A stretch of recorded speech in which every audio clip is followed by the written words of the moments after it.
It is Friday, March 4th. Got it. And got a few things to talk about. One of which is that's not how it went. We'll talk about the Hippocampus song, South, coming up. And mostly just want to talk about some of the things that happened around here this week. A little bit of the new material stuff. And I guess a longer story about, let me see. Let's see if I can do this.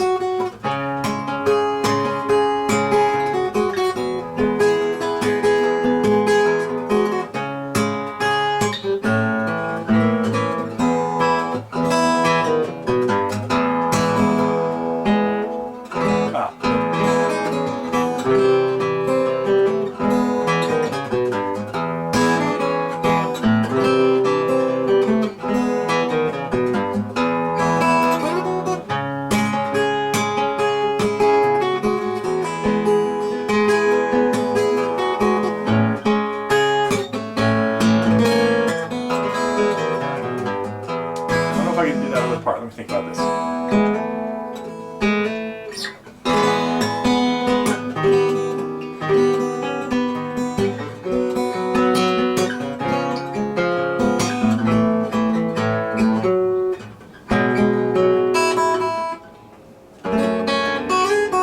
Okay, well, never mind.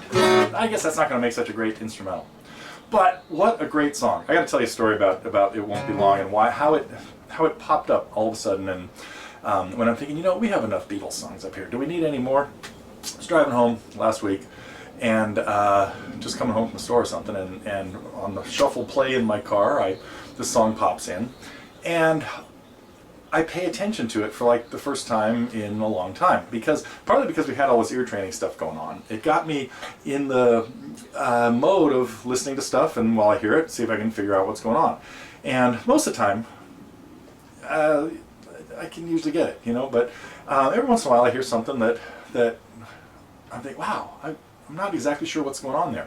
So in this song, I heard that opening progression, which was definitely unusual, which we talked about in the lesson, and this song just does all kinds of things that now are that show how the Beatles changed the world.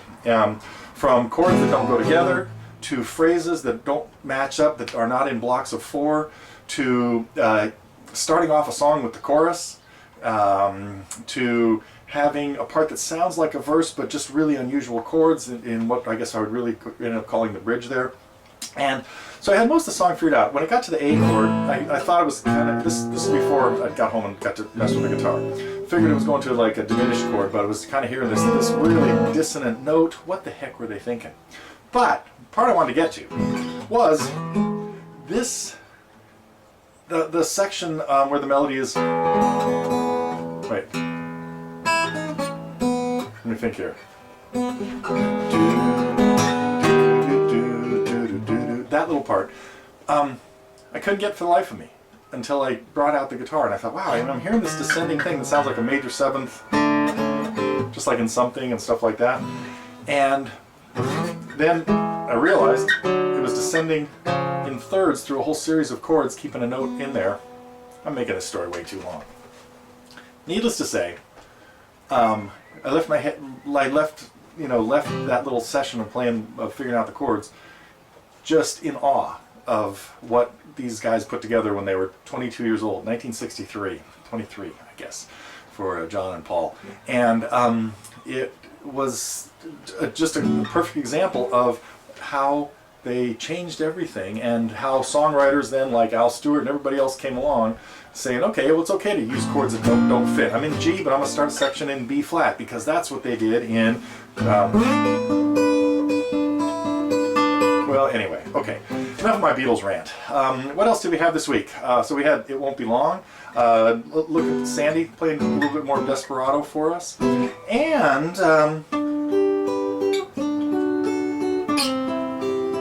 last week on the news, I kind of stumbled into that song, and I thought, you know what, I got to do a lesson on that, because there's a lot of neat things going on in there. And Cat Stevens, when he put The First Cut Is the Deepest together, was not really thinking about being a singer performer. Was really more in the wanted to be a songwriter. So that came out. Anyway, I hope you enjoyed that lesson on the first cut is the deepest. The other thing, I guess I didn't have a whole lot of other stuff I wanted to talk about today, except two things. One thing that came out on the forum that was really cool was the Graham Nash interview. I've only got up to about the Everly Brothers, the end of the Everly Brothers story, but it's really neat to hear him talk about what, how music and the Everly Brothers in particular changed his life and stuff, and set it off on this really cool path. So, let's see, what else was I going to talk about today? Oh, hippocampus. Yeah, let me check my notes on this because I hope I remember to go through all of the stuff. Let's talk about this song, South, a little bit. So I think I really appreciate people playing along and sending me what you thought was going on, and most people got a lot of the easy stuff, the key it's in. We hear really only two chords, A flat and D flat, and so they are in the key of A flat, and if I want to do this on an acoustic guitar and make it kind of more acoustic guitar oriented, I would capo it to the first fret and play in the key of G. But you could also just play it in G, and then that little run is very easy. It's not how they played it, because that run is also very easy out of our pentatonic patterns. And if we think about pattern 1, the first two notes, I'm going to play this back in A flat now, so I'm at the 4th fret, would be A flat to B flat, and a really common thing to do in pentatonics is slide through, change through the pattern so that you're only using two notes on each string, but you're usually going to use your 1st and 3rd finger. So sliding into pattern 2, playing notes 1 and 2 at in this case, A flat and B flat, and then sliding the B flat up to C, and then staying in pattern 2 of the pentatonics, we'd have notes at just the 6th and 8th frets. And that's how you would play something like this. Starting on the 5th of the scale, the E flat on the 6th fret, sliding it up, and then coming down and hitting the A flat down here. And then just a slight change. So notes right out of pentatonic pattern 2 is the easiest way to play that. Let's see, what were some of the other questions I had in there? I did write them down. Oh, the second guitar.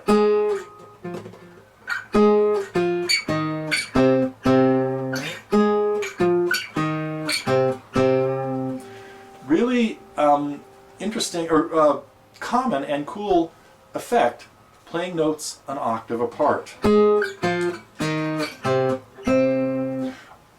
Generally, you play those on the 5th and 3rd strings. You could also do them on the 5th and 2nd. And that you get a little different bend on it. So you could really do that either way. Notes out of what I would consider a C shape, starting up on A flat, drops down to F, to E flat, and then down to C. And you can bend that note a little bit. And then the next one is, of course, different. From A flat to F to B flat and to C. Okay, so it's a really neat sound when you hear an electric guitar with a little bit of effects on it playing those octaves. The chords. The chords that happened later were, and the chords up the neck. We heard this. Let me think, where am I? And then this. 3-string versions of a major 7th chord, played, in this case, A flat, so the bar would be at the 13th fret, and playing those two notes, and then the G, the high G above it, making it a major 7. And that sound should be pretty distinctive. When you hear these types of chords, when it changes, that major 7th resolved up to just make the chord a straight major chord. So that's what we heard in there.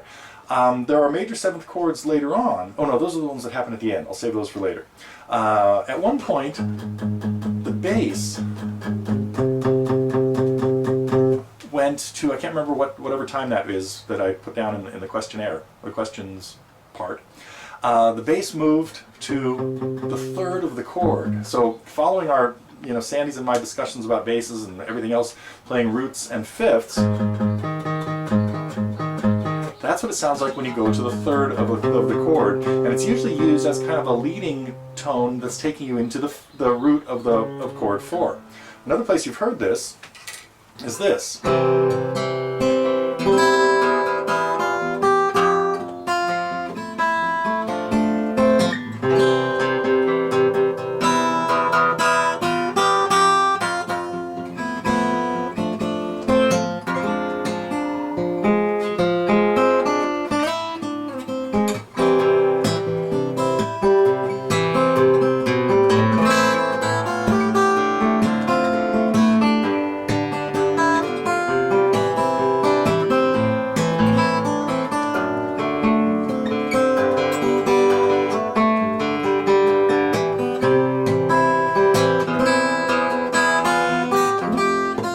So, very common thing for piano players to do, especially. Oh, Dylan's tune. I'm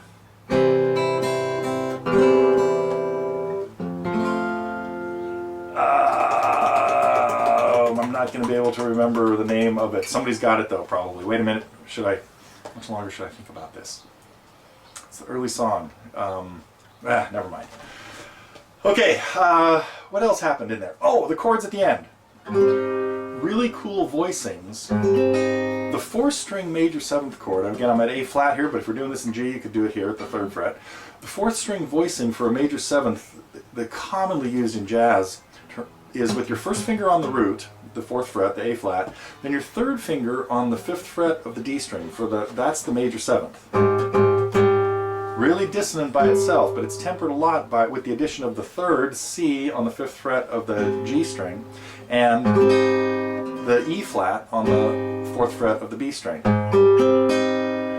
You might almost think of this as an A minor shape moved up, in this case to the 4th and 5th frets, with the A flat in the bass. And that's really a reduction of the full major 7th out of the E family. The following chord is the full major 7th out of the A family, played as D flat. So that's what we heard, with not really the 1st string clear yet, and then to the D flat major 7th. Sorry, sometimes I'm thinking in G, sometimes I'm thinking in A flat. I should have just picked one and stayed there. Another really useful major 7th voicing is the one that we saw in Tin Man and in Color My World, and a song coming up. We're going to even talk about using your thumb to play a bass note on that, which is really tough down here. Anyway, so that's our little reduction of a major 7th chord that gets used in South as well. So, okay, I think that is enough for today. We're supposed to have some big storms on the way out here in California today, or later today and tomorrow. So hopefully this will get up and we won't have electrical problems and things like that. But that is it for this week, I think, as far as things I wanted to announce. Now I should probably play something and get out of here, huh? What did we just do? Oh, we just did Layla. That's enough. That's enough of that for now.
Okay, that's it. Another one that might be coming up. See you next week.